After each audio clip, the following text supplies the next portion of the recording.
Dude, I'm so fucking confused right now. I don't even know who the fuck I'm talking to.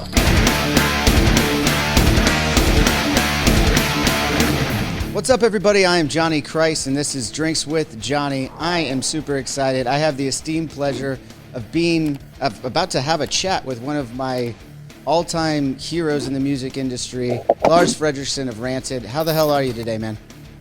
Good, bro. You know, it was so funny because, like, part of the reason why I was late, I'll have to show you later on. But there was, we talked on, you know, you obviously came on the Wrestling Perspective Podcast, and I told you I had some items, and I've now dug them up. So I'm sorry I was late, but I had to do this for you. Oh, that's fucking awesome. I'm so glad you actually got some of those items, and you're going to have to remind me, too, because that was a few days ago, and I'm trying to remember which items we were talking about. I'll bring them up. Well, dude, let's talk about the me. wrestling perspective right off the bat. Let's let everyone know how we got in contact this time around.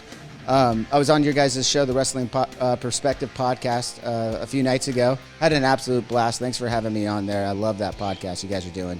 Thank you. And from there, I guess it really started with the Malachi Black episode and me being on his Twitch, and then all the fans and the whole interweb universe got us together. Yeah. And then we hit it off on your show, talking about the times when we crossed paths on the Warped Tour in 2003 and all the wrestling and fandom that we share together. One of the things, though, that I wanted to start right back into, I asked you on your podcast, you were going into some stories, you're going to have to remind me. Was it the Ramones or the Clash? Because you mentioned you were talking about your heroes and being on tour with them and having a couple stories with them, and I was like, dude, you got to come on my show. Oh, the Ramones. Yeah, because you're one of my heroes. I want to know the stories from you touring with some of your heroes. Well, touring with the Ramones, that was Lollapalooza. So we sort of knew them a little bit, and I remember the whole Lollapalooza thing was sort of happening, and I remember looking at that tour in '95 or whenever it was, and I was like, I'd never want to do that. That's just such a, I don't know, it just seems like, blah, blah, blah. Anyways, it's just judgment, whatever. And then, we got to know the Ramones over the years, especially Joey, and Marky, and about, I think, 93, 94 is the first time we met those guys. And when the idea of Lollapalooza came up, and Metallica was headlining, Soundgarden, the whole thing. And then the Ramones, basically, they offered the Ramones and Rancid both spots. And so I remember our manager at the time called it up and said, well, you guys got offered Lollapalooza, but here's the catch. The Ramones will do it, but they said only if you do it. And we're like, well, we'll only do it if the Ramones do it. So, because, playing with the Ramones every night for 30 shows or whatever, that's a dream come true, because that was a big influence, obviously, on Rancid, and just, that was the first punk rock band I ever really saw. I mean, I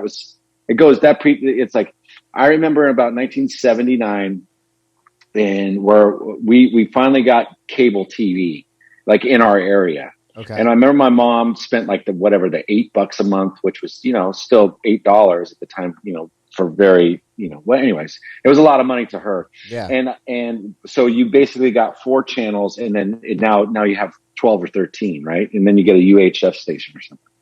And Rock and Roll High School was on Gill Cable. That was channel 12, Gill Cable. And I think 1 month it was on 31 times. And me and my brother, this is 1979 or something. Me and my brother stayed up. Didn't matter what time it was airing, because this is back in the days of the TV guide. So you could kind of look throughout the week when your shows were. Okay. And then you could highlight them or circle them or whatever. I mean, I'm predating the fuck out of myself right now. So I if it makes you feel better, I still remember TV guides. I still remember them. Okay. So we watched Rock and Roll High School. So that, every time it came on. So that movie was it made a big impact on me. And next thing you know, my brother was getting into the whole thing recently, very, very shortly after that, and with the punk rock stuff. And so anyways, fast forward, I got one story that's actually pretty funny. So we were on tour with the Ramones, and DEVO was playing a few shows with us, and we were in San Jose, and it's the first time my mom had ever come to see me play. And it was at Lollapalooza in San Jose at Spartan Stadium. And so, of course, she's hanging out with the Ramones, And so it's like, I'm like, it's kind of a surreal moment because my mom goes, these are the guys that were on TV, right? That you and your brother used to watch, and yeah, Mom, it's the Ramones. It's the fucking Ramones, right? Yeah. And so we're about to play and I'm looking for my mom to get her to bring her to the stage and I can't find her anywhere. And every time in Lollapalooza, they always put the Ramones and Rancid the furthest back or furthest away from the stage. It's like, we used to make a joke. We call it like a punk rock Alcatraz because we'd be so far away from the two punk bands. Chris Cornell and all the cool kids were really close. And well, that's fucking disrespectful. I think they should have. Well, no. It was just we thought it was funny because we were the punk bands or whatever. Yeah. And Chris was, and I'm not bagging on Chris. Chris is a great guy, but so I'm looking for my mom, and it's a walk, So I'm looking for my mom, and I go in I left her with Marky and Joey. Okay. And I remember Marky goes, well, don't worry, we'll take care of her. And so like, I had to go do something. I think it was like an interview because you had to do a little press every day or whatever. And I come back and I go in our dressing room. She's not there. I go into the Ramones dressing room and she's not there.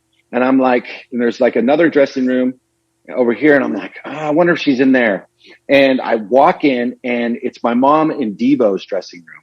And she's holding court and they're all in their yellow suits with the hats and shit like that. And she's telling these stories and she's being animated. I'm like, Mom, you gotta quit bothering DEVO. Come on, we gotta go play. And all of DEVO like turn to me, you get out of here. We love her, keep her. So I was basically got dissed by DEVO, because they wanted to hang out with my mom, not me, right? So, but anyways, that was like the first time that my mom actually saw us play was with the Ramones, and she actually watched the Ramones, and she thought they're really good, So. That's my little Ramones story. The Ramones guys, they were super cool. I mean, I individually, I didn't get a chance to know Dee Dee all that well, but like CJ was always awesome. CJ actually lives here in the Bay Area now. Marky's great. Love him. I ended up producing a couple records for him. Joey was, the sweetheart. Johnny was great. Everybody was super, super nice, but they were definitely dysfunctional. What did you learn anything from their dysfunction? I know famously, a lot of bands go on tours together and stuff, and even if there's a mutual admiration, you still you think about yourself sometimes in your career, and you kind of go, well, maybe those are some of the stuff that we shouldn't do, or you're like, maybe we should be more dysfunctional. Like where does it lie for you? Well, I think just being in a band, you got to have a certain level of dysfunction to make it worth, to create that spark between you guys, And I don't mean it like there's dysfunction in Rancid or in any of the bands I'm in. I'm just saying that there's dysfunction in our past or, in our family units or in the way that we grew up or whatever it was.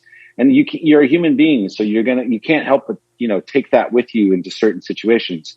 Over time, I think you figure out, okay, this doesn't really work. So this 5-year-old survival instinct is not going to help me and does not serve me anymore in this particular situation. Yeah. You know what I mean? And hopefully, over the years, which I think we've all learned, I mean, we've been a band now nearly 30 years and pretty much only one member changed the whole freaking time. And that was Brandon. Right. And, from when he played, obviously in the Used and stuff, and he just made our band better. That's not a slag against Bret Reed, but Bret Reed wanted to move on and do other things. And that's totally cool.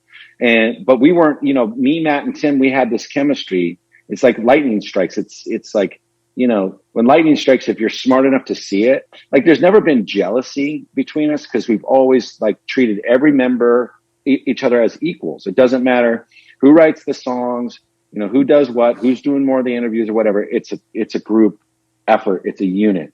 And I think that's why we've stood the test of time. And now nearly 30 years later, we're here to tell the tale, Absolutely. Because we never went out to achieve what we achieved. It just kind of came to us. And I think it's part of the reason why is because we worked hard. We had a fucking work ethic. We were working class kids.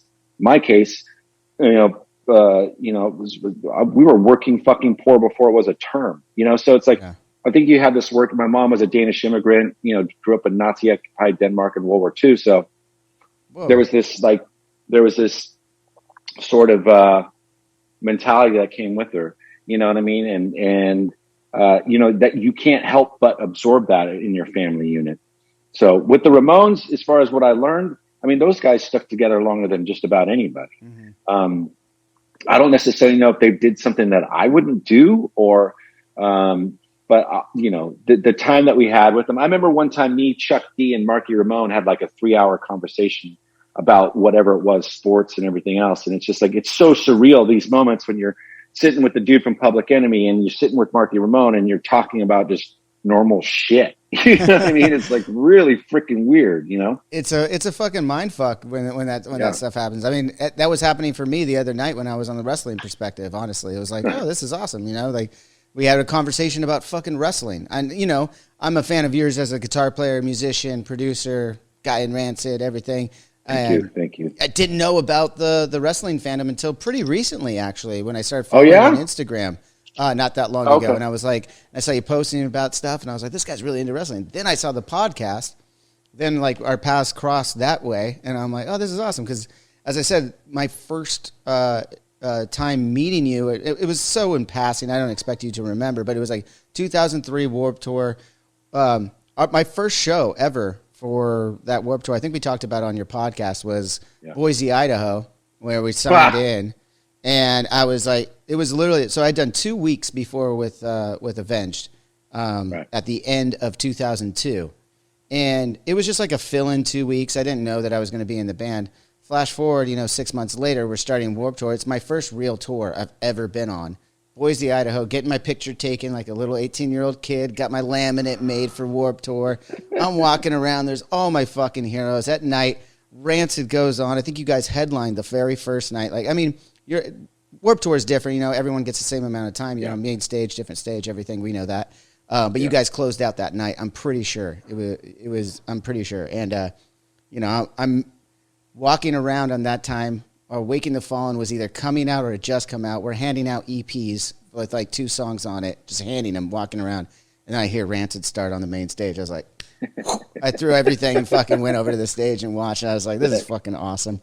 I digress a little bit there. I just wanted to get that out there because you're talking about almost 30 years of Rancid, and you're talking about how you guys gel together. You got into so much on that I want to pick apart a little bit here. But my first introduction was Let's Go. Then I went back and listened to Rancid. So the first record you were on, Let's Go. To me, like, nothing against the first self-titled. It's an awesome record. I fucking love it. But to me, when I listened to Let's Go, that's like when, as you said, you guys just kind of came together. And that's like when the sound was like, oh shit, this is magic. When the three of you guys got together for the first time. Yeah. And man, and so you're saying 30 years. I guess that's. I remember walking around with this little fucking boombox, dude. Like, this is no joke. It had, remember those little tape cassette things, and they had like one speaker's attached to it, and then there's a second speaker that you can take aside from it. I'd leave it attached, and I just hold it right here in my forearm in elementary school with the cassette tape of "And Out Come the Wolves," and I would like walk around just listening to that, like in between PE or in between class, and like that was so cool. Instead of the headphones, I wouldn't listen to headphones, but I would do that. That's such an asshole, right? Yeah. Well, I mean, however you can get your fix. I mean, I'm a boombox guy too, still to this day. It's like, for me, it's like, it was so hard to make the switch over to like CDs. Like, to me, that was like, and I feel like even now everything's so digital and you can get like every movie that you ever want on your computer now, or it's just such a crazy little thing. Because I'm a product of the 70s. I grew up before there were cell phones. I'm pretty much the last generation that kind of sort of did that. Maybe some of the millennials or whatever too. But, when you think back about, the times and how we used to consume music, I mean, the thing with records and stuff like that, just having that tangible item in your hand there was another way to relate to the band, and I don't think that's lost on newer generations, but I do think that people and I think just human nature is to want something tangible, something that they can hold, smell, see, whatever, you know what I mean? And especially if it's like, if you're paying $20 for it, like I want to take something home. Like, and I buy a lot of music online too. I don't stream. I don't use Spotify. I don't use any of those formats. I don't believe in them because they don't really treat the artists, I feel, the way that they should be treated. I'd much rather, it's like when I go to a wrestling show, I try to buy some merch or I try to do something or when I go to a punk show, sometimes they want to flow me this stuff, and I'm like, no, just let me pay the $10. It's like, for me, it's not about like getting something for free. It's about like supporting what you're doing because I like you. Yeah. Right. You know what I mean? So, let that be a listen to everyone watching this show right now. Well, I mean, and I try to teach that to my kids. I mean, seriously though, I try to teach that to my kids. I remember going with my youngest, who was 5 years old at the time, to go. We took him down to Amoeba Records here in San Francisco, and I said, okay, he had some money. He said, I want to go buy a record, and I said, let's go. And so I took him down there, and he bought his first record he ever bought was AC/DC Highway to Hell. You know what I mean? Wow, that's awesome. So, it was the experience. Then we went to like, he's like, I want to get some French fries. And I was like, let's get French fries. And it was the experience. And we didn't even drive down there. I think we actually took the bus and walked, you know what I mean? Yeah. And so it was like the whole thing. And there was the time that we spent, you know what I mean? And I feel like that's so much more valuable than like just going on my computer and just like, boom, boom, boom. Okay. I can get this, and this. Yeah. And that's cool. I'm not saying it's bad, but it's not the way I like to consume music. Of course. So I don't want to participate in the Spotify's or those types of things, just because, like I said, they're historically haven't really been fair to the artists. And right. I know that they say that they want to change all this and all this other shit. But I mean, it's the music business. I mean, it's just as rotten and terrible as the wrestling business. To me, I'm like, I'm going to be 50 this year, and I just stopped giving a shit about a lot of things. Like, like for me, what's most important now is like my old lady and my kids, and it's like, maybe hopefully more kids. I mean, I always wanted a big family, so it's like, how many kids you got now? I got 2, but I'd love to get another 2. You know what I mean? You want to have 4 kids and you're just about to turn 50? First of all, I didn't realize you were about to turn 50. You look great, man. You look great for your age. Bro. That's fucking awesome. Thank you. Well, no, I mean, I got a lot of energy, still. But my energy is now refocused. It used to be like, get this done. It was like a series of like 100-yard dashes. You know what I mean? I'd run and I would get to that goal, and then I would start another 100-yard dash. And I'm like, why am I always so fucking tired? And then like, me and Gordy, the unknown bastard, he also sang for The Forgotten. Mm-hmm. We were talking about it, and we sort of deducted that like, we came to this like place where it's like, he's like, life's like kind of like a marathon, Lars, you got to like, take the water break and look at the forest and whatever, and blah, blah, this, and that. And he's getting all crazy with me. But, we've known each other for 40 years. So we can get that level of intimacy with each other. And it really like, sort of see things in a different way. And I don't want to come off like a fucking hippie, because I hate those people, but it's like, I'm not all peace and love and shit, but, this idea that like, we feel like if we gather something or we get something, it's going to make something better in our lives. Right. And it's like, it's just not that, it's not the case. You know what I mean? I think that what's valuable, now that my mom's passed, my brother's gone, and I'm sort of like the Lars Frederiksen in America, wow. Like besides my kids, you kind of realize when my mom passed, I was like, oh shit. Like, now it's just me and these 2 little dudes. I'm sorry. It's okay. October 2020. So October the 10th, I think it was. I'm sorry. So it's okay. But she had cancer for like the 3rd time, and she's just like, fuck it, I'm over it. I'm 84 years old. I'm done with this. Like I've had a good run, but she was a fighter. I mean, she had it she kept fighting and fighting and fighting. I mean, it took forever for her to finally pass, but I ended up living with her for like the last 5 months of her life. I went down to Campbell and like lived with her, and just that experience of taking care of a human being at the end of life. And that was because anytime I ever dealt with death, it was like, it happened pretty instantaneously. With my brother, it was instantaneous. He just died. Or friends of mine who maybe got shot or got stabbed or whatever it was.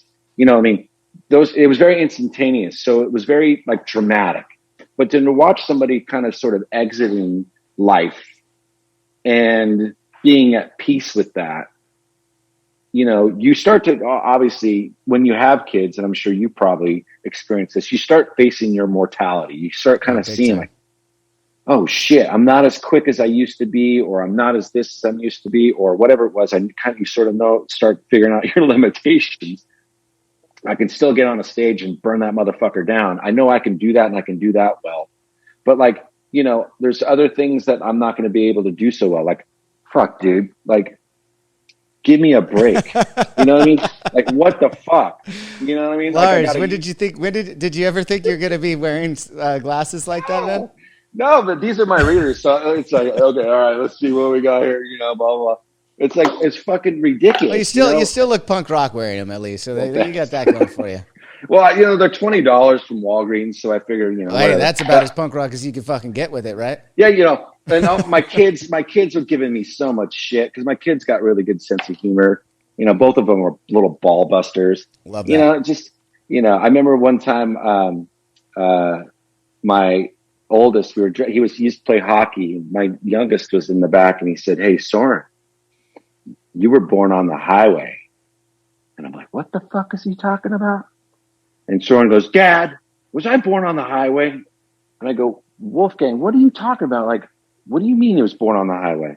And he goes, "Because that's where all the accidents happen."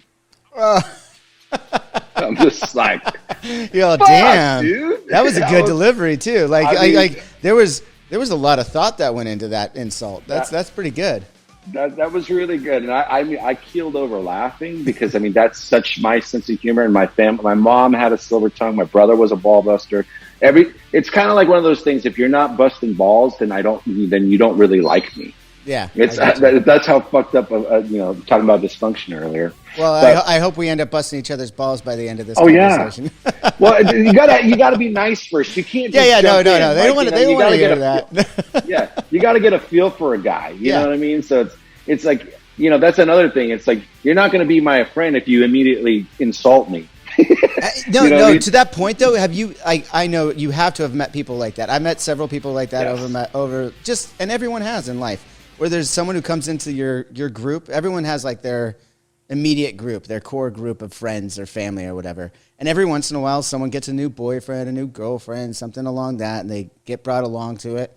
And everyone's testing him, right? Everyone in the group is testing him. Let's see how good this person is for the group, everything. And sometimes you get those people that immediately see us all ball busting each other and try and get in there right away. And then you're like, just pump the brakes, buddy. Yeah, you may get there. You must observe before you enter into this realm. Because, and yes, but the thing with Rancid and what I love is like, Brandon's old lady rules. Matt's wife, Betsy, rules.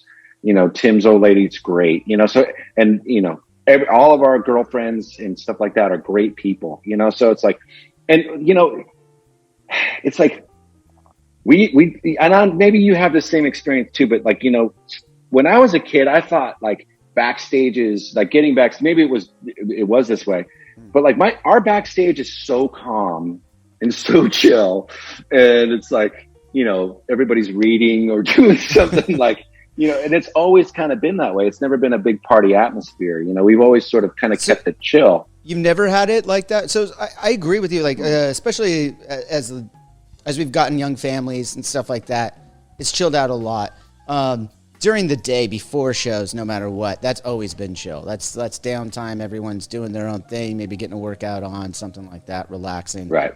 After the show, though, especially through our 20s, we raged. I'm not gonna get into how deep it got. This isn't the dirt, but we partied in our 20s.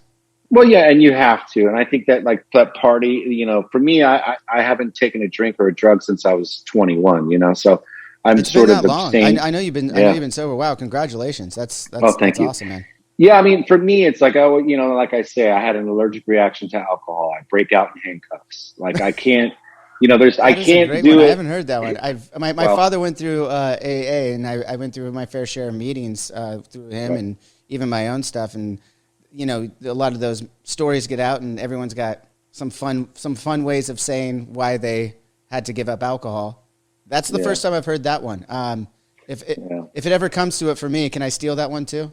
Absolutely, bro. I didn't write that one either. I picked it up along the way, but for me, it's like when I drank and used alcohol or drugs. That's what got me kicked out of the UK subs back in 1980, 1990, or whenever the fuck it was.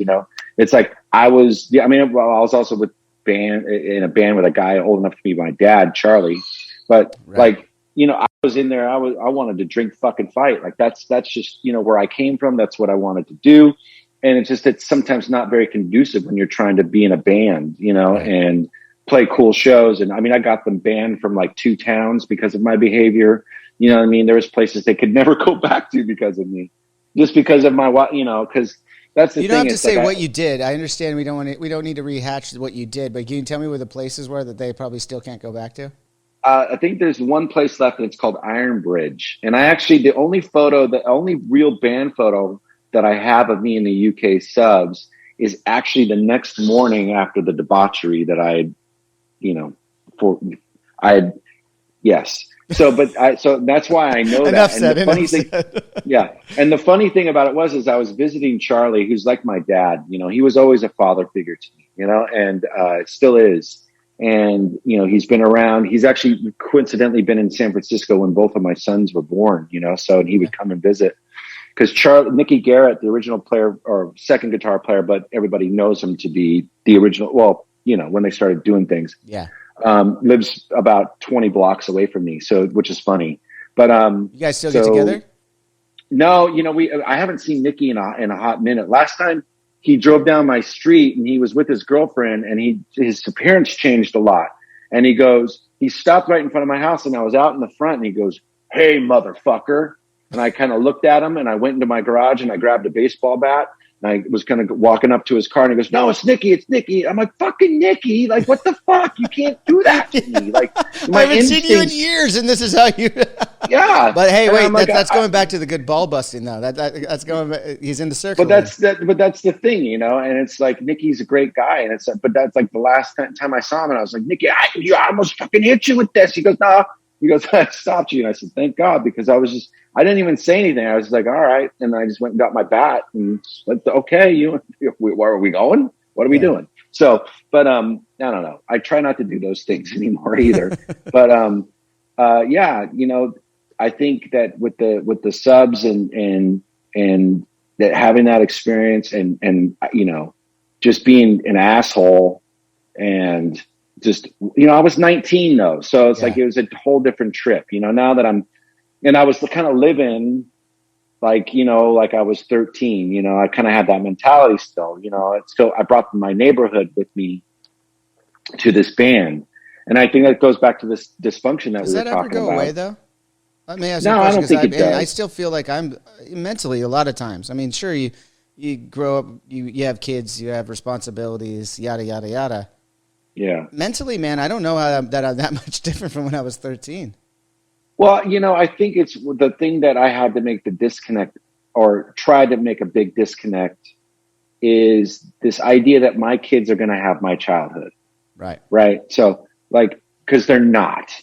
There's no way. It's far different circumstances. You know, It's like, they're not, you know, everything from the schooling to the love in the home to everything around them. You know what I mean? It's like, it's a whole different trip. I'm not saying that my mom didn't love us, because she did, but my mom was also working to her fingertips off. And as a Danish citizen, you know, she was never an American citizen. So she's on a green card. So there's only so much that she can do, you know, as far as in the workforce, and being a woman on top of that, you know, they're going to get paid less and treated differently, even to this day, which fucking mind boggles me. Right. But, you know, so she's trying to support 2 boys while my dad's out doing whatever he's doing. I mean, he was out of the picture by the time I was 3 anyways. And I haven't seen the fucking guy in like nearly 30 years now. You know, I don't even know if he's even still alive. So it's kind of a trippy thing. But, you know, when you get out of that situation that is so normalized, you don't see how fucked up and crazy it is. You just kind of take it for what it is. And I'm not saying that I had some crazy hard childhood, because I didn't, but, well, I did in a sense that, you know, of my surroundings, but it's only that I'm now an adult and I'm looking back in it and I'm going, oh, that was fucked up. Yeah. You know what I mean? I think for that everyone's, that's another thing that's all relative, right? I mean, yes, everyone's got their shit growing up. Everyone's got their shit growing up. And I'm tired of these people comparing like Like you tell a story about how your childhood was, and someone else, well, mine was worse. It's like, it's not a fucking competition here, people. No. It's like, no, that's nothing, just how it feels yeah. to me, because that's the way, I don't know. I don't want to get off too much on that tangent, but like, yeah, I hear what you're saying there. And with a kid, you know, when you go into having a kid, all you think is, I just want to make their lives better than mine was. Whatever that means. Yes. That is my job. That is my job as a father, Yes. is to do that for you. And so, to your point, yes. being in a band, touring band, your kids get out and get to see you. Their lives are never going to be what ours were growing up, when we were just starving to try to do what we're doing for a living, you know? Yeah. Well, I mean, you know, I kind of look at my kids' lives and I'm just like, man, you've had a pretty cool life already. Like Right. my youngest is a drummer, right? And his favorite dude's Dave Lombardo. And when Dave was playing with Suicidal Tendencies, we did a show with him in Arizona. And I took Soren with me because I, you know, knew that he wanted to meet Dave. And him and Mike Muir are doing like they got a bag of chips and they're doing the little toss and catch in the mouth thing.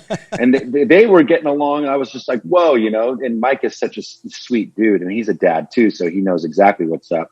But, you know, just seeing them interact with like Dave Lombardo and Mike Muir or James Hetfield or whoever the fuck it is, you know, they're heroes, right? Because dad's just, they like, they're into like Death Angel and Creator and fucking Metallica. Did they ever like your music though, Lars? Like, because Yeah. right now my son's only 4.5, so I'm asking questions to see the future, if you will. Because he's right now he loves Avenged Sevenfold. Like he Right. screams, "It's your fucking nightmare" all the time. He fucking loves it. Right. But Right. I know that day is coming when he's just going to be like, "You're not cool, Dad." Well, I mean, you know, my 13-year-old, like we always had a certain bond, me and Wolf, because he was basically attached to my hip from the day he was born. So he was my little road dog. You know what I mean? So there's like a connection there that even when he does talk some shit, like he never hits below the belt on the musical thing. Now my 9-year-old, on the other hand, is basically mini me. So he knows how to push my buttons better than anybody on the face of planet fucking Earth. So he'll tell me that I suck all day long and that I play pop music and fucking, I'm like, what is this? Fucking 1995? What am I? Yeah, you're getting called a poser. You know? You're getting called a poser and a sellout. It's like, oh yeah, you want to fucking step to me? And then I get to that, but you want to step to me? And it's like, and then my girlfriend Joanna, she's just like, dude, he's 9. Like, why you can't flex up on the dude? He's fucking 9. Oh no, like, no, she doesn't. No, you shit. have to flex up on a 9-year-old. You have to. I flex up on my 4-year-old right now. You got to. Yeah, no, but I'm just saying, it's like the way that he pushes my buttons. He knows exactly what to fucking say. But then meanwhile, you know, like, it's funny because since he's such a good drummer, some of the old firm casual stuff, like I've had some riffs and I'll go, hey, Soren, I need you to come down. And then I'll play the riff and I'll go, yo, what kind of drum beat will you do? And he goes, I think it's more like an AC/DC or like, you know, Slayer kind of thing where you're doing this, because he plays the double kick and does the whole thing. And, he's got a really great style too. Cause he's got a good swing, you know, and he's 9 and it's like, you can't teach that shit. No. So, that's but I mean, man. I think it's like, you know, at some point they kind of, you know, I know with Wolfgang anyway, once he started playing hockey and hanging out with older kids, you know, because he didn't have the luxury of an older brother like I did to expose me to music. Like those kids were exposing him to like, you know, Testament and all this like Bay Area thrash, guys I knew or I'd seen or whatever. So there was like a connection there. Now my 9-year-old's like in gangster rap and shit. And I don't really try to edit or I basically given them an opportunity to not let me parent. So if you're going to listen to music and it's going to say some fucking gnarly ass shit, make sure you have your headphones on. Because like you're now, because it's kind of a fine line, because as a musician who swears a lot and does all this other stuff and talks about political stuff or whatever it was or whatever it is, like it's hard for me to kind of censor what somebody else is going to listen to or look at or to dress like. I'm not going to do that, right?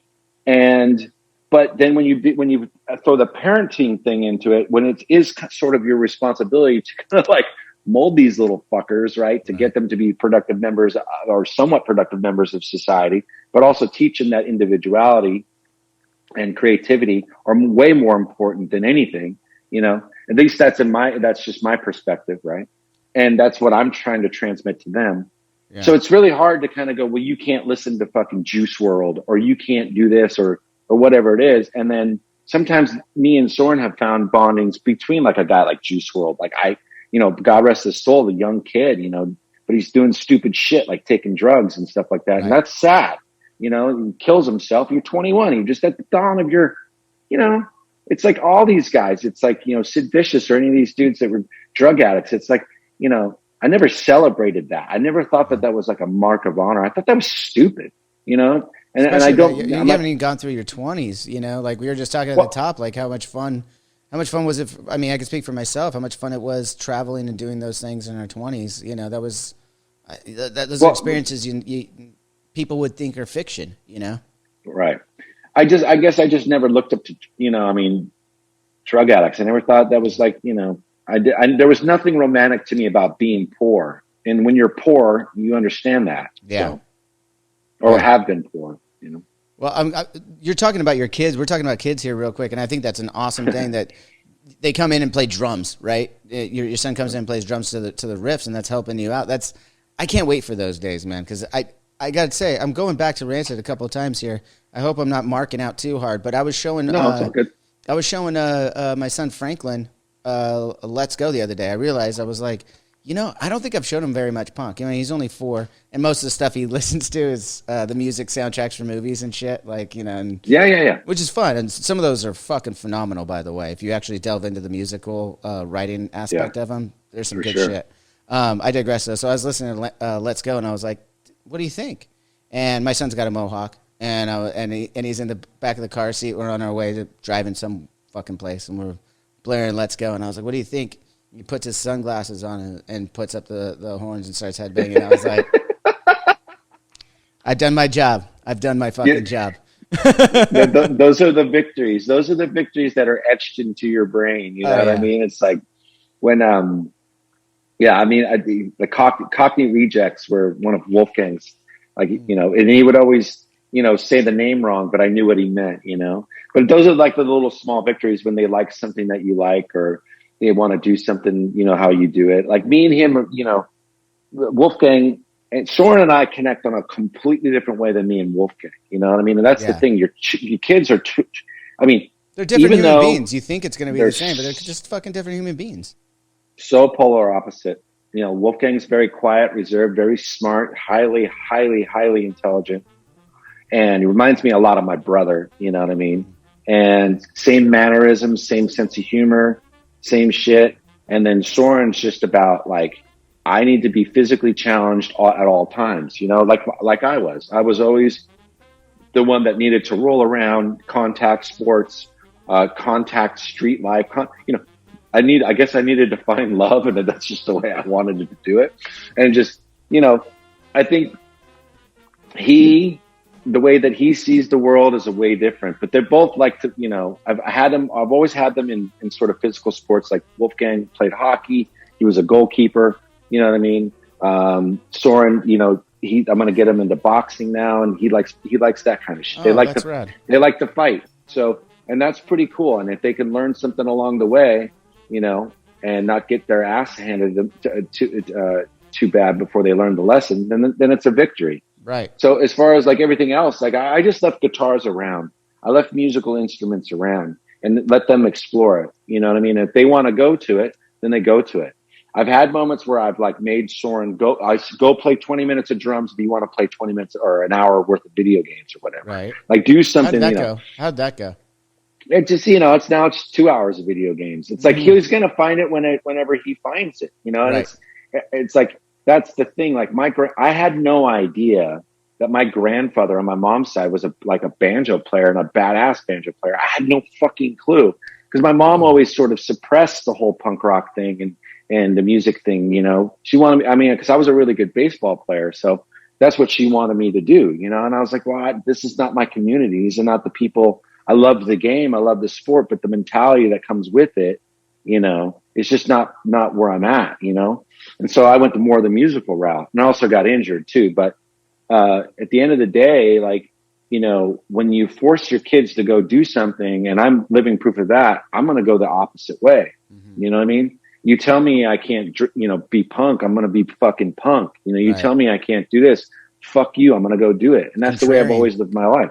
Yeah. And maybe some call it maybe a masochist, but, I think that like life and the choices that you get, I mean, I feel like in some ways in my belief system, it's all sort of predestined, and it's kind of like you kind of are co-creating with whatever it is, the universe, whatever you want to call it, so your reality is what it is. So when people harp on other people for their successes, that's just jealousy. That's just because they don't, they haven't tapped into that ability that they can manifest anything they want to. So if you're manifesting a bunch of fucking lame ass life, then guess what you're going to have? A fucking lame ass life. Dude. It's like, don't go crying to everybody else, including society, about how shitty your life is. It's like, I understand that there are certain things that in society and how it's structured. And I'm not saying that that's not a plug for society. I'm just saying it's like you can make your life in that. Yeah. You know what I mean? You don't have to follow the guidelines. I'm so glad you brought that up, because I'm right there with you, man. Like that, the whole manifestation, the whole you have this time, and the haters, as you said, I feel bad for the haters every time, because I'm just like, man, you just haven't figured it out yet. Like if you can just stop all that for a little bit and actually apply it to your own self, you'd do a lot better in life. You'd be a lot happier. And I also think, I was listening to somebody else talk about this. I don't remember who it was, but I feel like pride gets in the way of a lot of people's success. And you think, oh, you got to have this pride, you got to have this confidence. Like confidence is one thing, pride is a different thing, right? Like if you have so much pride that you're afraid to fail, or I'm sorry, you don't have enough pride, rather, that you can take failure. You know what I mean? Like, like for me, like But what is failure though? To me, it's like like mistakes. Well, see, here's the way from them. If you learn from them, they're not failures, right? That's kind of the idea, right? So even with your successes, it's like it's almost like you have to meet the quote unquote failures the same way that you have to meet your successes, because no one ever learned anything by winning. Right. And if you're the smartest guy in the fucking room, then you're in the wrong room. Oh, you said that on your podcast with Malachi the other night, and I was like, that stuck with me, man. That's a great one. That really stuck with me. Well, because it's true, and it's like if you're not surrounding yourself by other, it's like, Rancid, and we'll give this to us. We were always listening to the new bands, supporting the new. I mean, you would hear so many fucking people of our ilk in our scene. The same people came up with it, talking so much shit about, there was some sucky bands. Okay, sure. But it's like, they're still doing it. Right. You know what I mean? And it's like, now you can either embrace it or you can diss it. And to me, it's like, I've been dissed my whole fucking life. There's nothing I'm going to do that's going to make anybody fucking happy. Right. So, and Lord knows I've tried at points in my life, but as you said, it's like, I'm just going to get tired of that anyways. If you don't fucking like me, I don't give a fuck. Right. Like, I don't got time for you anyways. But because I got the people in my life that I love anyways. I got my best friends. I got my people. I got my circle. I'm cool. Yeah, but I don't have a linear vision anymore. I've got a very broader vision on what the world could be. But that just comes with maturity and age. Right. And it's like, I've been doing this shit since I was fucking 9-10 years old. Like, you can't take that away from me. No matter how hard you fucking try. You can call me this, you can call me that, you can call me this, you can call me that. Fuck you. I'm still here. Where are you? You know what I mean? It's like, that's kind of the way I've sort of left it. And I kind of just don't even entertain any more of that stuff, because it's like, it's not worth it. It's a time waster. I'm glad you brought up some of that though, too, even specifically in the punk rock scene. Because again, as an outsider, when I went to Warped Tour the first time, especially at the time, like, I didn't understand the punk rock camaraderie at the time. It just kind of, everyone was in my mind before I saw it, witnessed it firsthand. Everyone's in competition with each other. And it couldn't have been further from the truth when I got there. I thought, oh man, just like, everyone's jockeying for position of punk rock elite and everything like that. And then getting out on Warped Tour and seeing all after the show's done and everyone's hanging out by the buses or getting a barbecue on, that camaraderie, like it totally opened my eyes to the real perspective of the music industry, and specifically on the Warped Tour, that really kind of shaped the way that I thought about the industry from that point on, where it's not this competition. It's not about like you said, there's some bands that are out there you don't like and everything, but you don't need to talk shit on them, that space for Warped Tour, I'm sad isn't there anymore, because like for bands like myself who grew up listening to punk rock bands, that was a place where, we're not a punk rock band, but we were able to go there and be different, but being accepted at the same time, which I thought was so cool and unexpected, to be honest. Well, I think it's because it's all street music. To me, like where I'm going to gravitate to, I'm just from that generation that just wants hard music. Like I loved Motorhead just as much as I love GBH. You know what I mean? I used to go see Exodus and Death Angel and Testament, and at the same time seeing the Exploited, Social Distortion, Circle Jerks. You know, it's just I wanted hard, aggressive music. Just because I've gotten older, I'm not going to go listen to Elliott Smith now. Like that's not my trip. That's not my shit. I don't like. I'm not a Lady Gaga fan. Like I understand what it is. It's cool. I don't like Janet Jackson either. I think Beyonce is the shit, right? But the only reason why I even got exposed to that music is because of my girlfriend now. But my point is, it's like, if it's street and it's real, it'll transcend, it'll transmit. You know, it's like we were talking about wrestlers the other night, and it's like Dusty Rhodes had the ability to kind of like, you know, not only just be a talking head like most of these guys are now. They're just talking heads saying the thing, and it's like that's what you feel it. You know, you don't feel like he's coming out of the TV. Listen to that Hard Times Dusty Rhodes promo. I mean, it's basically me and my buddy Phil were talking about it the other night, and he was breaking it down. It was kind of like, this is during the Reagan era. So it was like the working class and then the Four Horsemen being kind of like Reagan's America, and then Dusty Rhodes being like the working class of America. Right. And that was why it was such a strong and crazy little angle. You know, because it was something real to it. Yeah, playing off real life. I mean, that's the best stuff. And I mean, I was just gonna say wrestling, and then I realized it's kind of just the best stuff in life is the stuff that's emulated from life, right?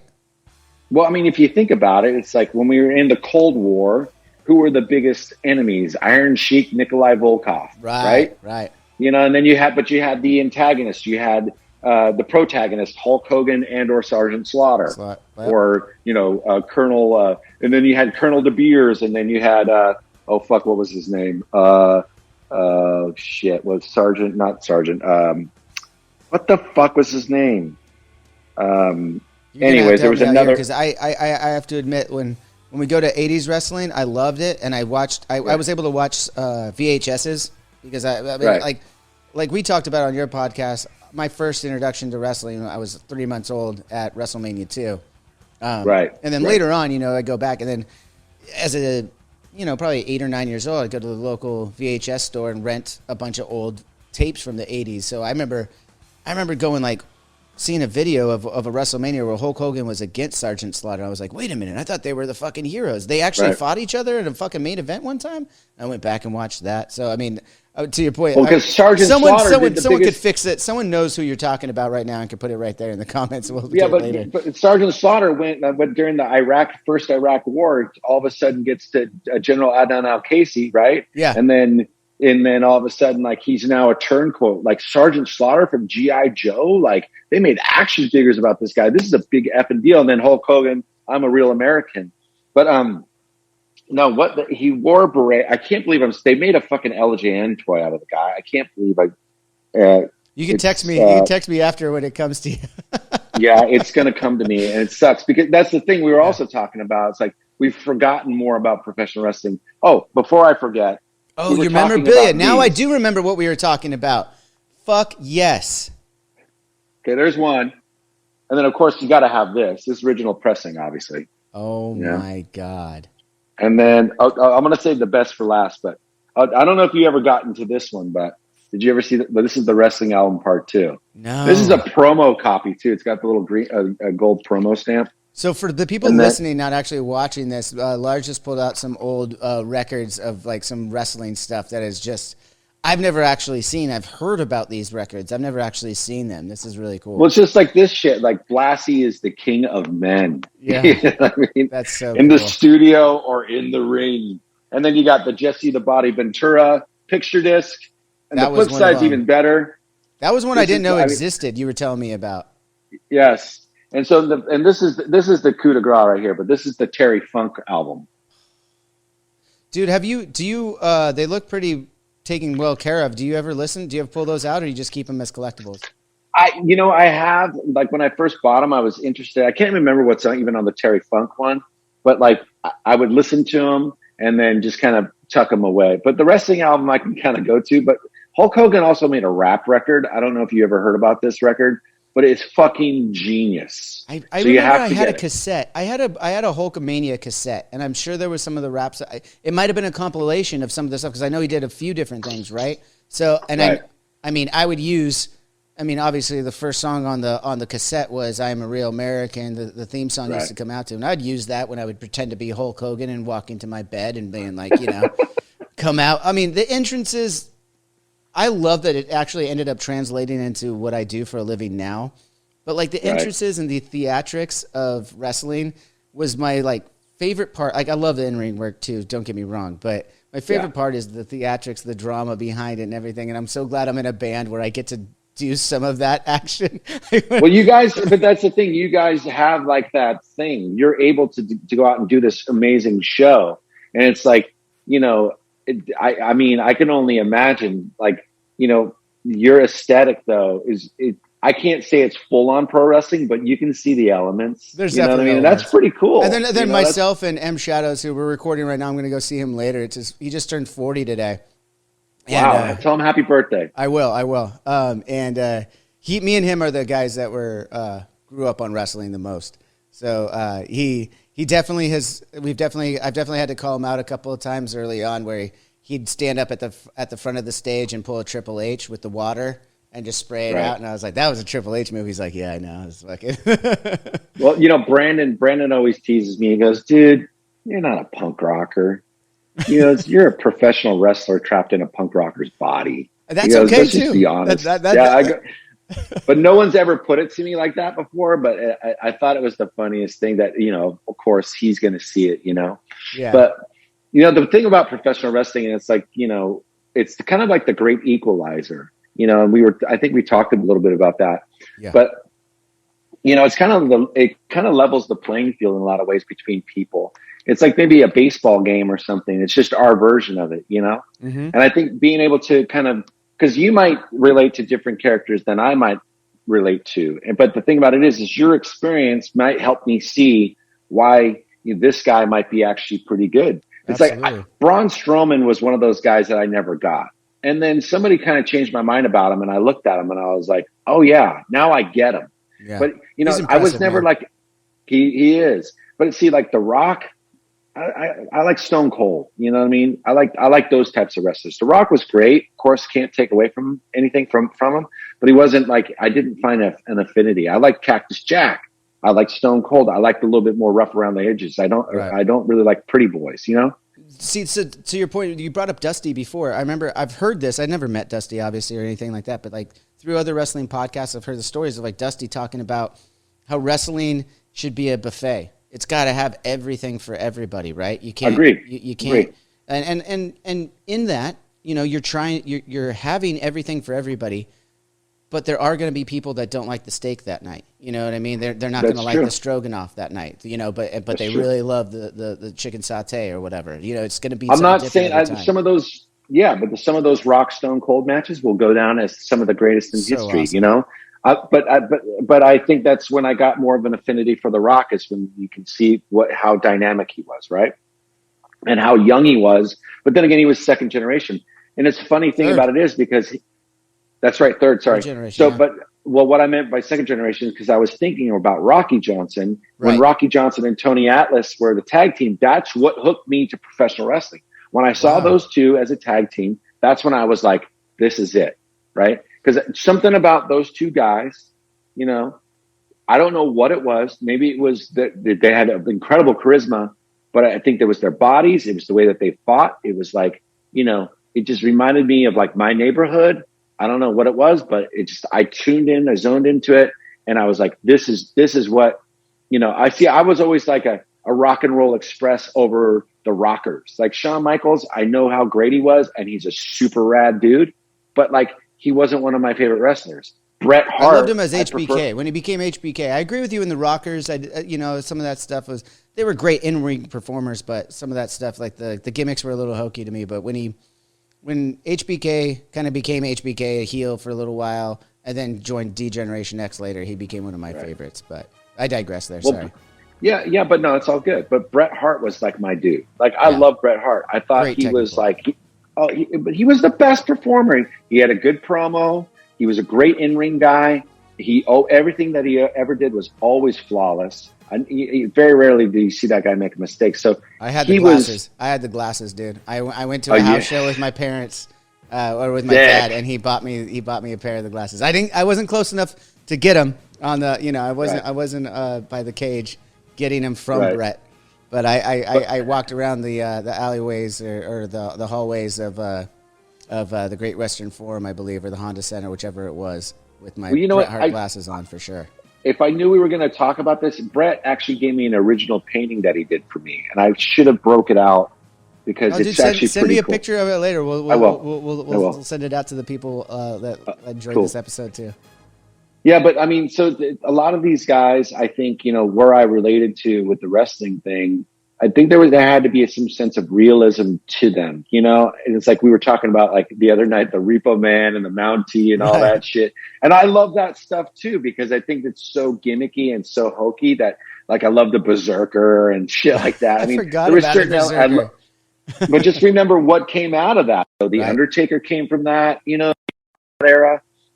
And the Taker is one of the greatest of all time, I mean, so, the more and more I think that when I look back at that some of that stuff and how entertaining it was, and the products that we have now and how so the juxtapose of them, it's so different, But I'm not saying one's better or worse, but back then that stuff that we were talking about in the 80s, 90s stuff, it has a certain flavor to it that now this wrestling that we have now with all these promotions. And I mean, you can you can turn on your TV, and there's a wrestling show on every day. Right. You know what I mean? And it's such a great time to be a wrestling fan. And it's like we're at another golden age of it, I couldn't agree more. It's so awesome to be a wrestling fan right now. With, as you said, the buffet has only gotten bigger, right? What can make the buffet bigger? More options, So you're absolutely right. And when we were growing up, watching wrestling, you waited till that one day or that one afternoon, and you had to tune in. Yep. There wasn't DVR, there wasn't rewatching, there wasn't anything. It was like Saturday afternoon, right before the monster trucks come on for me, is when I was watching Superstars. Totally. Well, it's like I remember when the Muppet Show used to come on. It was like Sundays at 6. I knew I had to be home for Sunday at 6, have dinner, and then the Muppet Show. But same thing with the wrestling stuff. It's like, now, like, because the thing for me back in the late 90s, early 2000s, the tape trading thing was a big thing, and that's how I got exposed to a lot of like Japanese stuff. And so all these other promotions. So, real quick, before I'm going to interrupt you again real quick, just so you can educate the listeners right here that are probably a little younger, don't even know what a VHS is or tape trading. Gotcha. Can you explain to some of the listeners what tape trading you're talking about? Okay, so back in the day, it's kind of like when you would make a mix cassette for a friend or whatever it was. It's basically you would get a compilation of songs like, hey, I'm going to make this for a chick I'm sweet on or whatever. Mm-hmm. And we do mixtapes. And it's like back in the day, even with the punk rock stuff, like there would be cassette traders, so some guy on the East Coast might have like some rad oi that you've never heard. And then you might have some hardcore shit. And so basically you would pen pal, you know what I mean? And you go, have you ever checked this out? And I got exposed to a lot of music by that, sending it through the mail. So tape trading was kind of the same sort of concept, except for it was professional wrestling. So you'd have some guys who maybe lived in Japan and could record the Japanese wrestling on TV onto a VCR or whatever it was, and then dub those tapes and take certain matches out of there. And then there was guys that like would have like a list. These are all the matches that I have on cassette, right? And so you could go and pay $10 for this one dude's, what was his name? Lynch. And he had a fucking thing like this. It was like a printout, and you'd pay $10 for it, and he would FedEx this print, and it would just be like this giant book of all the matches that he had. And you would just go through it, and you go, oh shit, I want to see the Sheik versus blah, blah, blah from 1970, blah, blah, blah, and at Cobo Hall. So I'm going to mark this one off. So you'd circle that one. And then you would get back to him by sending a letter or sending an email or however it was. And he'd say, okay, give me $20. Be $20 for a tape. And then, so then there was used to be, what do they call it? it's not a blog, but a board. Board, okay. I guess it's a blog. And there was one called Death Valley Driver. And that's where I got to meet guys like Phil Schneider and Will Helmick, who, and Rob Naylor and, a lot of these guys that were sort of, working in that. And they always had like the insight. It wasn't like a Dave Meltzer where it was like a dirt sheet. Right. These guys were talking about the matches. Have you seen this match or doing this or whatever? And Phil Schneider actually just wrote a book called Way of the Blade, which you should get because check that out it's for sure. like, it's $18 on Amazon, Way of the Blade. And he goes through 100 of the bloodiest matches, right? And you can find a lot of these on YouTube or in different places. But basically goes through and does a little short story, does the setup, and then you can watch the match, and he even tell you the finish and what, led up to this situation. But so basically, then the community started to open. So you might have like AAA TV I might get AAA on my TV, right? And you might be living in somewhere in Texas where you don't get that same broadcast or you don't get AAA at all, but you might get CMLL, right? Which is another Mexican promotion.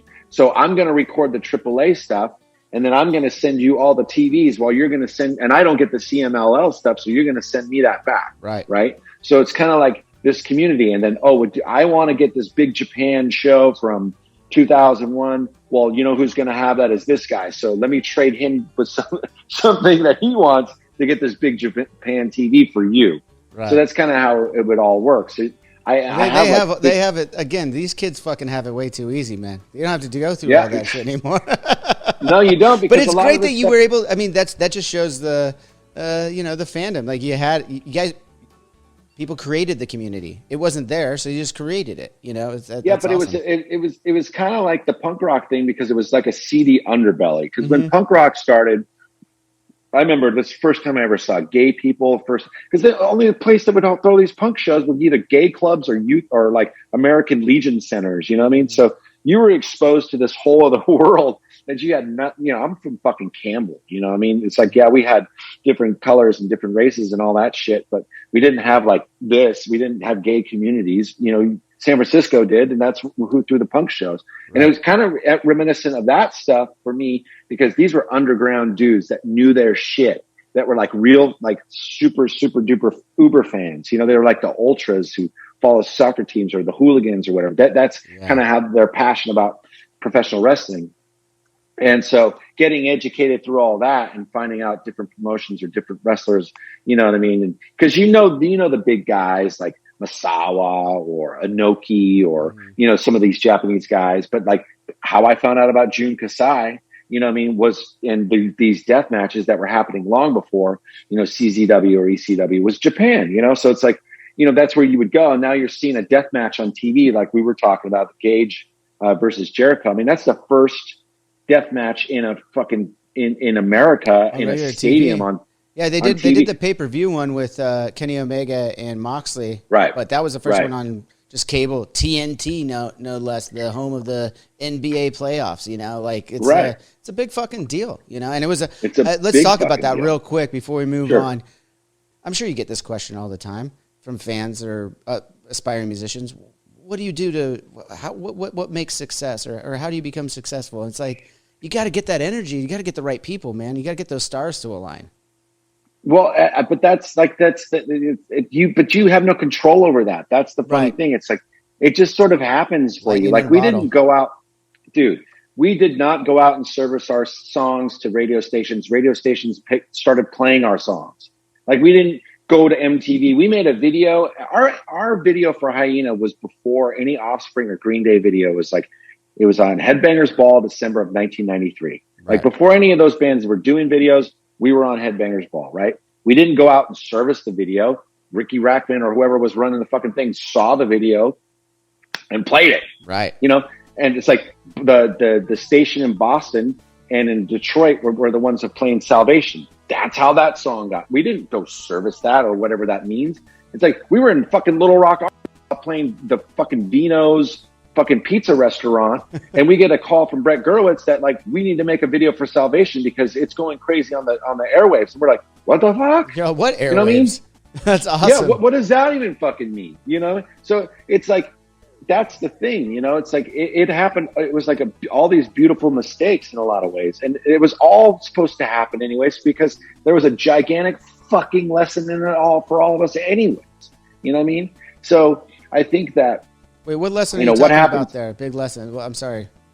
Oh, well, the big lesson for me was like what's really, truly important, because, you know, the things that I used to, I mean, because I'm an alcoholic and because, you know, these things and I'm recovering from it, whatever. My point is, it's like, I always wanted to be something else, or be somewhere else, or be somebody else, right? Because, you know, I wasn't good enough, right? So I was always looking for, in the exterior world, to find something that would fix me, right? I never knew that it was an inside job, that like through years of introspection, I might find some sense of self, right? And so these identities or these things that I would attach myself to, you know what I mean? These communities or whatever it was, and get all my validation from that, get all my self-worth from that. It's like, that was always going to be doomed. That was always going to be doomed to fail me. You know what I mean? Because that energy is somebody else's. So if I'm a vampire and just sucking off of this or whatever like that, like I knew what I was. I knew I liked to dress this certain way and express myself this certain way. And I'm not talking about any of that. I'm talking about just the self-worth, right? The real truth. Something that everyone struggles with, you know, no matter, everyone struggles with this. Right. Once I figured out it was an inside job and that none of these exterior things were going to fix me because it was all going to be taken away. Like, I had Out Come the Wolves, and then I had my first divorce. And then I have $3.98 left to my name for how am I going to do this? How am I going to do that? And then I had. Wait, I want to talk about that real quick, if you don't mind, because sure. Me as a fan and knowing what And Out Come the Wolves did for guys like me, and such an inspiring record, and the success that it had. I mean, as you said, like you're starting to get the success on Let's Go, Hyena, Salvation blowing up, but then I mean, by the time And Out Come the Wolves come out, Ruby Soho blows up. I mean, it's got to be right next to the Offspring smash for one of the biggest independent records of all time put out. I mean, that thing blew up shortly after, right? Yeah, it was crazy because, you know, for me, you know, that record was so personal for us. And, you know, it was such a document of the times, you know, it's like what we were living. That was real shit, you know, it's like, you know, Jackal was a real dude, you know, Jenny DeMilo, that wasn't her name, but that was a real person. You know, Ben Zanata was a real dude, you know, these were all people that were in our circle who had died or whatever the fuck it was. But me and Ben Zanata used to literally take the 60 bus out of downtown Campbell to go to Great America with a 12-pack where we'd sneak. Great America was a theme park. We'd sneak under the fence right by the Demon. Well, live roller coaster. That's where we snuck, and electric wires everywhere. And we would go and sit and we'd drink a 12-pack in Great America and somehow not get caught. You know, I didn't know that. I didn't know all those stories were for sure, like 100% real stories. But I will say it's a testament to the way you guys put that record together. That I felt that those were real stories before you even just told me that. Like the way it was, I was like, the picture's painted, you know? Right. Well, I mean, that's the thing. It's like we always kind of talk about, I got to move because somebody's coming here. Okay. Hey, we'll wrap up here in a second anyway, but yeah. No, I can just go upstairs. But but I mean, that's the thing about those records. I mean, we were talking about like only the names were being changed to protect the innocent, but you know, that was one of the, so here's my wrestling. Whoa. I was just going to say, like, I really want to hear about this, but oh my God, I'm looking at these masks. Oh, those are fucking sick. So the guy who made the tiger masks, right, made those Rancid masks for me. I got a few. So there's some of my LJNs. Dude. Oh, the guy's name was Corporal Kirshner. Corporal Kirshner. Okay, we got. Do you want us to just throw it in there like an old kung fu overdub over your mouth, or do it? Yeah, that'd be sick actually. But like, see, this is some of my collection over here. So I'm still trying to organize a bunch of stuff. But shit, man. Like I have like an original. That was like I had that WWF wrestling ring. I had that wrestling ring. Some AEW stuff. Yeah. Dude, that's cool. I have that wrestling ring still at my mother's house, and my son goes and plays with it every Christmas Eve. Oh, really? Yeah, it's pretty awesome. Yeah. Well, that's a great happenstance that you had to move, because I wouldn't have been able to see that shit without it. Would have had to wait till it was in person sometime down the line, you know? Well, yeah, for sure. But I mean, it's just, I got so much shit, I got this is all the stuff I'm uncovering, like this Rancid photo from Japan, I got this, Venom.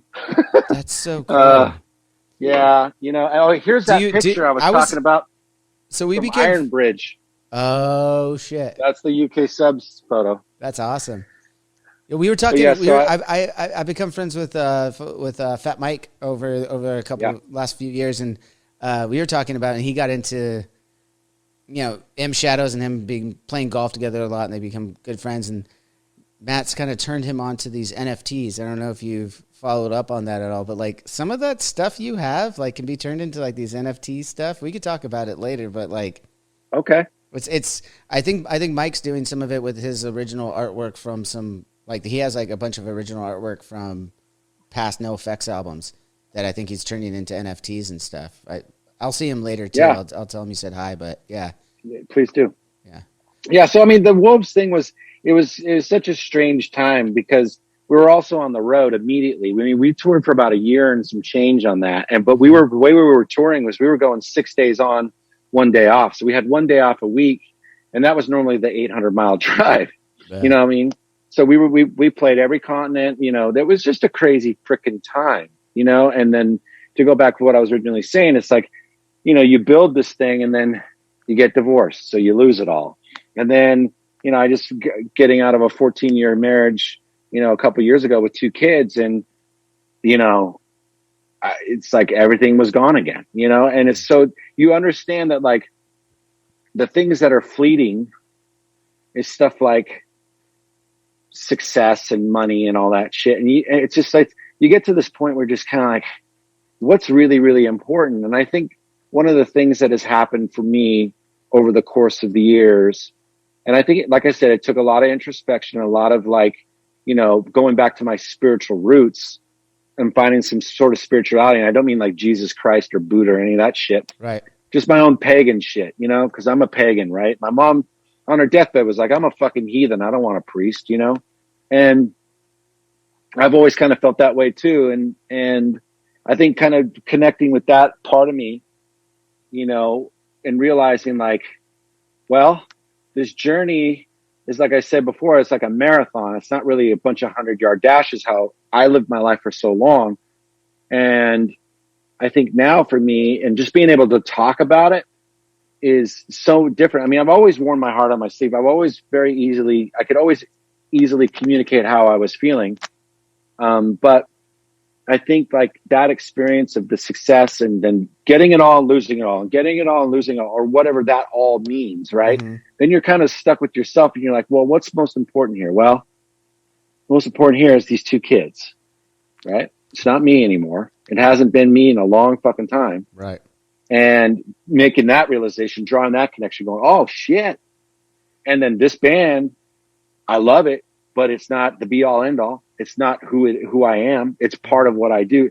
Rancid's bigger than any one of us in the band anyways. Right. It's moved on. It's like, we no longer have control of that.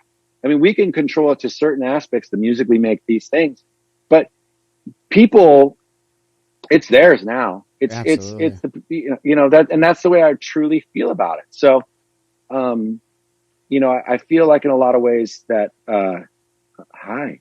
Oh yeah. I feel like a lot of ways that who was that? That was my girlfriend. Oh, hi. You want to come say hi? Well, anyways. Yeah. So I feel like that making those connections for me has been the most important thing, because I sort of realized, at the end of the day, this all happens so I could get to this place, right? Mm-hmm.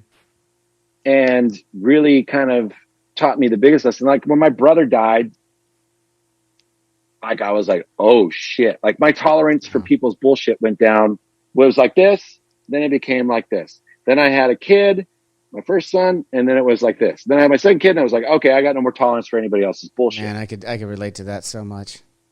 But the problem is I still had a tolerance for my own bullshit, and I wasn't able to work it out, right? Because it's still like I was doing selfish things, right? And I was putting myself in front of certain things. And then my mom passed, and then you're being of service there with somebody who's dying, and you're watching that, and then at the same time I'm getting fucking divorced, and it's like painful because it's not. It's gnarly, right? So you're dealing with all this tumultuous shit, and then you got 2 kids involved that you don't want to bring in the middle, right? Of course not. And so you're dealing with all that, and you're trying to keep it amicable, but for whatever reason, it takes 2 to do that. Mm-hmm. I'm trying to do one thing, but I want to stop that. But so when you have all that stuff around you, and you realize, oh shit, like what's really truly fucking important here? Is it like the shit I've done with Rancid? Is it the shit I've done in my life that the street shit? Is it this shit? Is it this? Is it? It's like, no. What's truly important is these 2 little guys here that are depending on me for support, for emotional security, for all kinds of things. And that's my job. Joy and laughter too. You got to throw in there. Yeah. Yeah. For 100%. But it's sort of hard when you're getting things just stripped from you, but it's so beautiful now in a way, because now it's like I've made all those connections. I understand what it is, and my passion has only gotten stronger for the bands and the music. I mean, I joined like 5-6 bands, and it's like I love those bands and everything, but I realized that was as a result of me being in a very unhappy marriage. Right? Okay. I didn't make that connection. I just thought I was being creative, which I was, Yeah. And I joined, I'm in The Last Resort, who's fucking based out of England. I'm in Stomper 98, who's based out of Germany. I'm in Oxy's Midnight Runners, who's based out of Phoenix. I'm in Old Firm Casuals and Rancid. Well, when you say blah, it blah, that blah, way, blah, it just sounds like you're searching, Exactly. So even though I'm happy that I've made records with these bands, and I will be in those bands and continue to be there when I can, and now I'm doing a solo thing. But I realized that my motivation for doing this stuff was, yes, it was artistic. Yes, it was, passion. Yes, it was all these things, but it was also coming from this other place that was unhealthy. Yeah. Right. And I didn't, and I realized that I've been making music and going towards that because there was a lot of unhealthiness. Right. And that's going to take the impurity. That's going to take the pureness away from what I'm actually really doing. And this is just my experience. So I'm not saying it's everybody else's. I'm sure there's going to be 100 people call me a fucking hippie, rightfully so. But you did say you do hate hippies, though, earlier. I do. So I hate myself.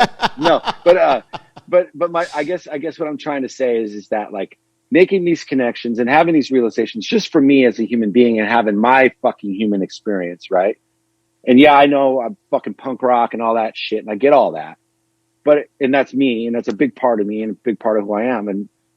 But it's not where I search or seek that validation anymore. Mm-hmm. Like I don't need to do that to be me. You know what I mean? It's like, I've always sort of known that. I just never made the complete connection.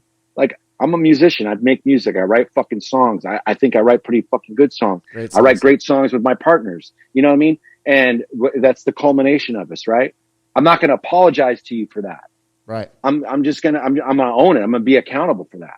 So, but I also got to be accountable for the 2 lives that I brought into this world, So I don't know if I'm going off on a tangent, but no, but it's a great, this is what I love. This is what we talked about, man. This is why we started doing podcasts and stuff like that. It's for this conversation, this connection, and hopefully, people hear it and it helps inspire them too. I mean, not just your 2 sons' lives, but you kind of hope. Well, these are the most important lives, right? But if I can help out some other people along the way with my story too, why the fuck not? Well, but also these other people who've bought the records, come to the shows, they've changed my fucking life. I owe them the biggest debt of gratitude. That's a great fucking point. So for me, it's like this whole journey, this whole life thing is so fucking temporary, and it's so easy to get caught up in all the external bullshit. And, like I said, you can have it all and lose it all just like that. Mm-hmm. It doesn't fucking matter. It doesn't make you who you are. It doesn't validate who you are. Some people might think I'm fucking crazy, But that's just what I've come to find. Hey, if you're crazy, I'm crazy too. So I guess we're okay. Because I'm hearing this whole story that, you know, and this you said a tangent, but I call it an interesting story, a life story, and an inspiring one. I'm hearing it and going, yeah, fuck yeah, check. Well, Like, yeah. Well, that's cool. That's cool, and I'm stoked. But I don't know. For me, it's like that. Like I said, it's just so fucking temporary. The last thing I really want to do, if I'm walking across the street and I get hit by a fucking bus, hopefully I don't, knock on wood. But like, the last thing I really want is my fucking third grade teacher going in my head and why I fucking hate Mrs. fucking Anderson. You know what I mean? It's like, isn't that the worst though? Isn't that the worst though when you're laying in bed at night and like, for whatever fucking reason, your brain is just like, gives you this memory from when you were a child and you did something stupid or whatever, and you start thinking like, oh, I could have done this, and why did I do that? And you're like, and then you stop yourself and you're like, wait a minute, how fucking old am I? Do I like how long ago? What the fuck? Why is this plaguing me still?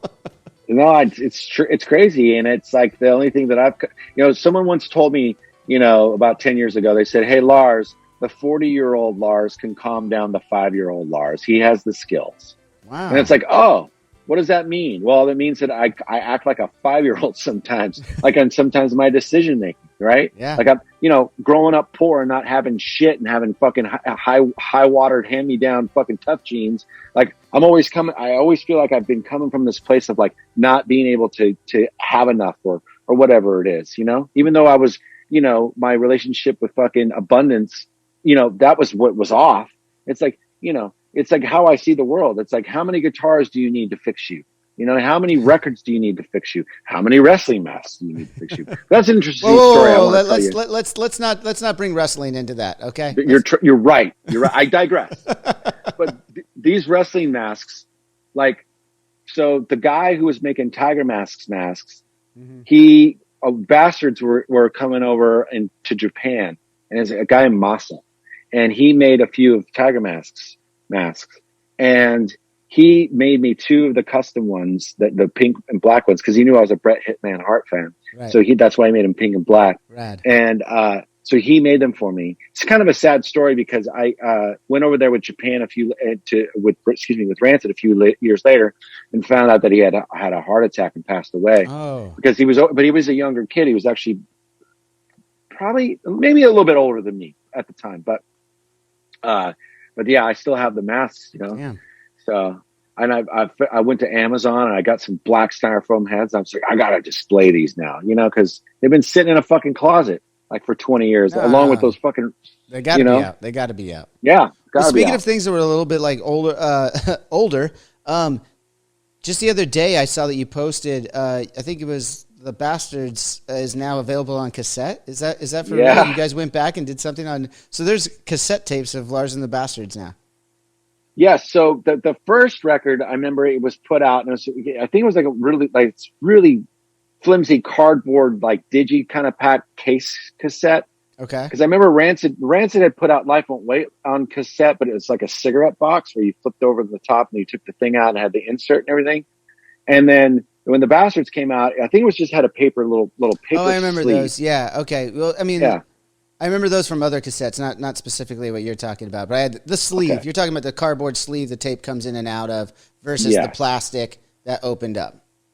Correct. And I consider myself an environmentalist, and I thought, well, if this is the way it's going, all the plastic in the world, whatever. I have my own reasons. I won't get into that. But you're being a hippie again. You're being a hippie again. I fucking am. You know, I'm a pagan. I'm a fucking pagan. A pagan I believe hippie. in Odin and Thor and fucking. I didn't know that was a fucking thing. A pagan hippie fucking punk rock legend. I don't know what the fuck's going on here. Dude, I'm so fucking confused right now. I don't even know who the fuck I'm talking to. Like 25-year-old me would fucking punch me right in the face right now. Just like, you fucking, what the fuck is wrong with you? But straight up.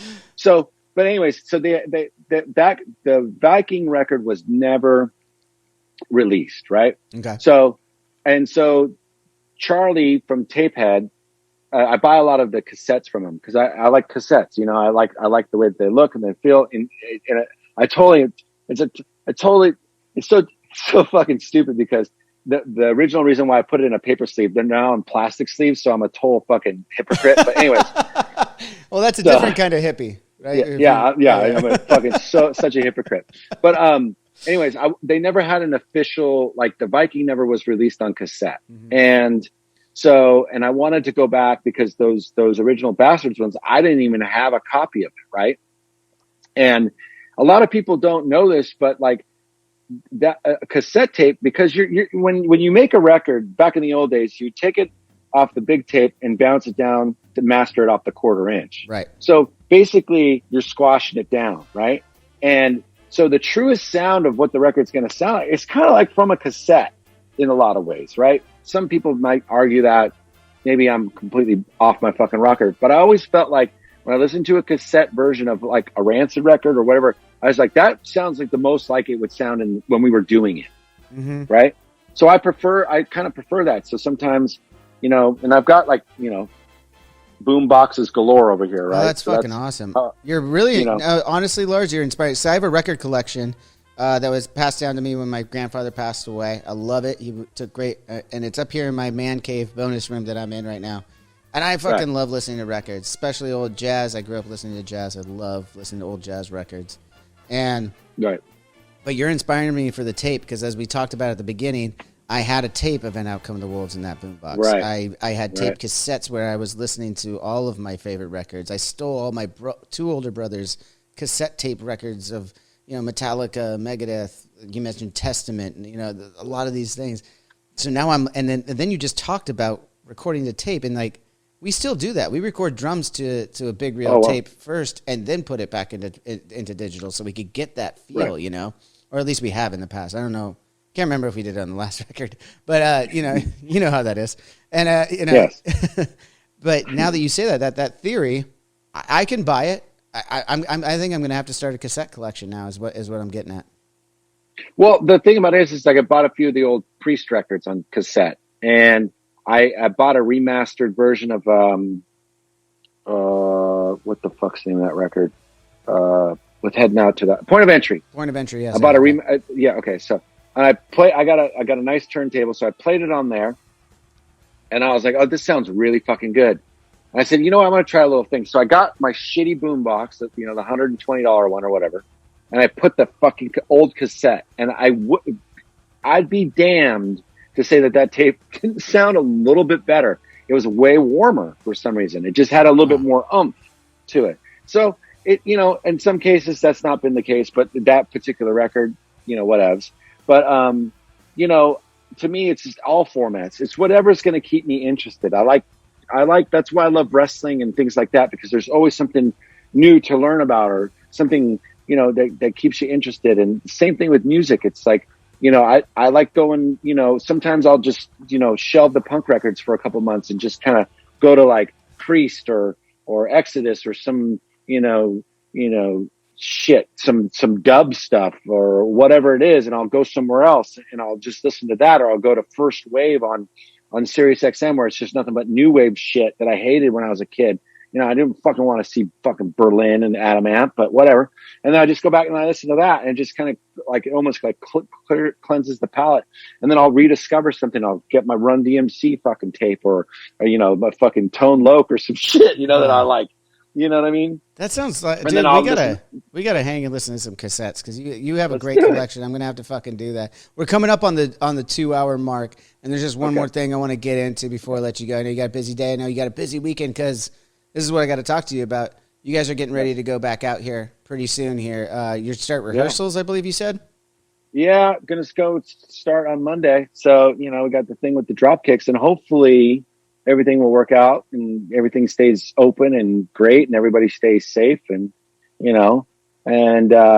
shit. I just, when the pandemic was a great thing for me in a lot of ways. I'm not trying to trivialize it in any way, shape, or form, but it was the longest I had been home since I can remember. I was able to, because the thing about it is like I was on my way to Boston to play with the drop kicks, because that was St. Patrick's Day. I just had played my solo show at Eli's in Oakland, and I was flying to Boston with my girlfriend, who's from Cape Cod, and so we were planning on staying in Cape Cod and just driving down to Boston to play the shows, because I had 3 or 4 shows with the Casuals supporting the Dropkicks, and then there was going to be one night where I was going to do my solo gig. And my instinct, I just said, I got to keep my phone on. And as every hour passed by, another show got canceled, another show got canceled, another show. So by the time I landed in Boston, there was no more tour, right? So I ended up, staying in Cape Cod for a week before I finally coming home. And thank God, that it kind of happened in a way, because my mom was in really bad shape, and I had no real idea about how bad it truly was.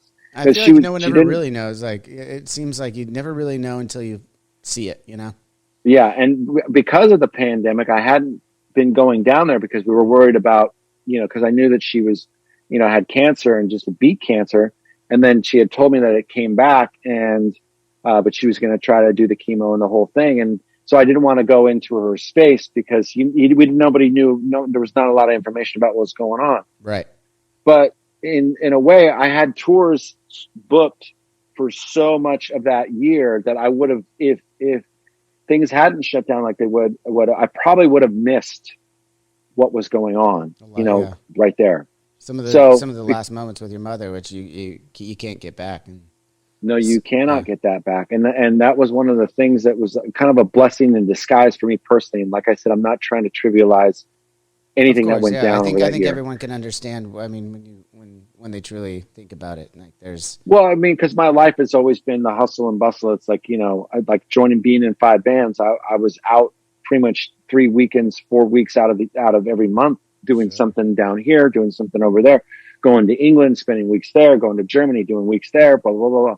So like for me, it sort of slowed me down enough to get to this point where I'm talking to you now with these realizations. So it all happened, the way it was supposed to, I think. And I was able to be there for my mom and stuff. So I'm very grateful for that. But I'm also at the same time kind of like, well, I kind of want to get out and do what we do again. And I want to play music with these guys, it's such a, and we've been recording throughout this whole time and getting together. And it's just like, we're in such a different space, all of us, and really enjoying and so grateful for what we have and what we've been able to do and the opportunities that have been presented to us. And, it's like, when I'm in a band with guys that are so fucking humble, like Matt and Tim and Brandon, like it's so amazing to be in with them, because it's like, there's a bond there. And as I'm sure you've experienced with your band, it's like, nobody knows me like them guys. You know Absolutely. What I mean? And nobody knows them, like including our wives or past wives or whatever the fuck. No, I know those guys. Different. Yeah, it's you living together with the same goal and the same everything and just everything involved. It's just, I'm so fortunate, and I believe you'd probably can attest to this too. Most mornings I just wake up feeling so fortunate that I did meet the people that I did in my band. This, and it sounds like super. Yeah, I don't even know what the word is, but it's just true for me. It's just like you wake up and you go, man, and because of that closeness that I would get with anyone else, and I feel so fortunate. I feel bad for other people who don't get that. You know what I mean? Like if you really think about the people who will never have that group that they have that with, not to get too sappy, but it makes me feel sad for them. Well, it's true intimacy. You know what I mean? It's because these guys have seen me at my worst. They've seen me when I couldn't fucking walk. They've seen me when I couldn't wipe my own fucking ass. They've seen me in many different facets of my life. They've seen me get everything and lose everything. They've seen me go through deaths and divorce and the whole fucking thing. And they've been the ones that have been there, and there was others obviously too, but these guys were there. These guys were my people, Mm-hmm. And I think the intimacy that I'm finally now able to share with another woman, it's insane, like how much you realize you think that you're giving and you weren't giving anything at all. It's like, no wonder I'm 0 for fucking 2. I got to be accountable on that as well. But it's like the intimacy that I have with my band, I've tried to bring into every one of my relationships now, because it's just that much more important to me to experience a human being to the best of my ability, because like I said, being so caught up in my own bullshit for so many years, and, you know, putting importance on things that actually really aren't that fucking important. You know, you kind of come to realize that at some point it stops working. You know, the things that you used to fill the holes with, it stops working.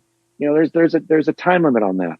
What there's no time limit on is actually, you know, open-mindedness, willingness, love, and compassion. You know what I mean? And that you can express that in any way, in any form that you want to in your life. For me, it's within my family unit. You know what I mean?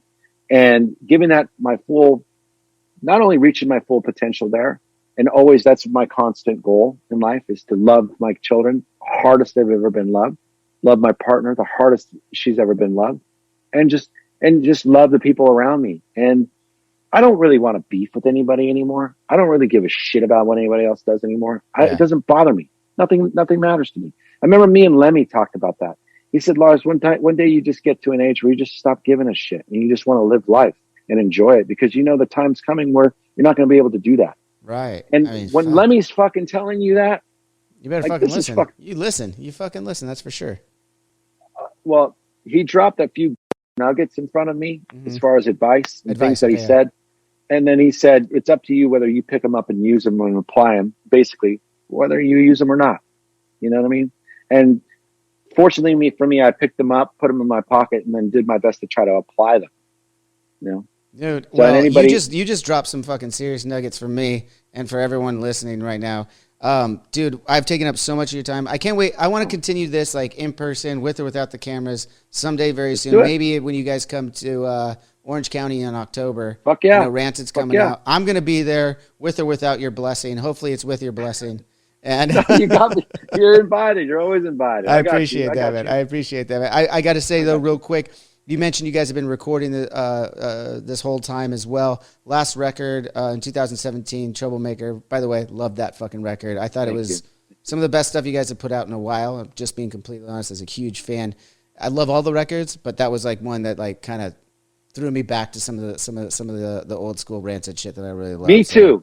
Honestly, me too. I mean that was a really for me what I felt was a return to form for us. I'm glad you can say it too. I'm glad that I was right, basically. But, yeah. Well, I mean, I think that like with anything that you do in a band, you never want to make the same record. Like you always want to try to push yourself, and you can push yourself into places that you never thought you could go, or you can push yourself to places that you shouldn't go.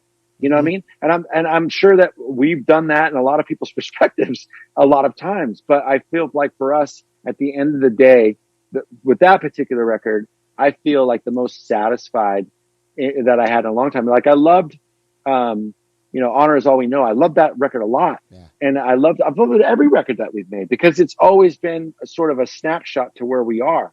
So it's like, I don't look back at the records and kind of go, well, we could have done better or what. No, we did as good as we could for that moment. That was it. That was the fucking moment. That's what we captured. That's what it was. And whether or not that resonates with others, it doesn't fucking matter. It's what was resonating with us. Right. You know what I mean? And so you don't really take people into consideration. Like you're kind of just, as I'm sure you probably know, when you're making records, you don't think, well, is this going to be like, are people going to like this? Like I've never gone into a record where I thought I got to people please. Right. Like what I'm doing is I want to make a record that I want to go home and listen to. You know what I mean? And I feel like that we've done that every single record so far. I think the newest record, and I don't want to talk too much about it, but I will say that I feel like it's better than Troublemaker. Ooh. I mean, I'm going to love it. I know I'm going to love it no matter what. I mean, I know it's going to be good, rather. Not I'm going to love it no matter what. It's going to be fucking good because it's you guys, and I'm such a big fucking fan. You. So cool to have this chat with you, man. I really appreciate it. Everyone go check out Rancid coming up on tour. Hopefully all of our fucking fingers are crossed that this continues. I want to continue this conversation with you for many years to come, man. I really appreciate it. Oh, yeah. You got it. I think we become fast friends. So I'll talk to you next time. Thanks, everybody. Until next time. Cheers. Cheers. That'll just about do it for this week's episode of Drinks with Johnny. Thank you guys for tuning in. Thanks for Lars for being on the show. Hope you guys enjoyed the conversation. Becoming fast friends with one of your heroes was definitely not something I was expecting when I started this show, but I'm so glad I have. And I'm so glad you guys are tuning in and supporting. Head over to drinkswithjohnny.com to find out ways you can support the show even more, as well as signing up for our premium memberships and getting extra content there. Again, just want to thank you guys, and I guess that's it. See ya.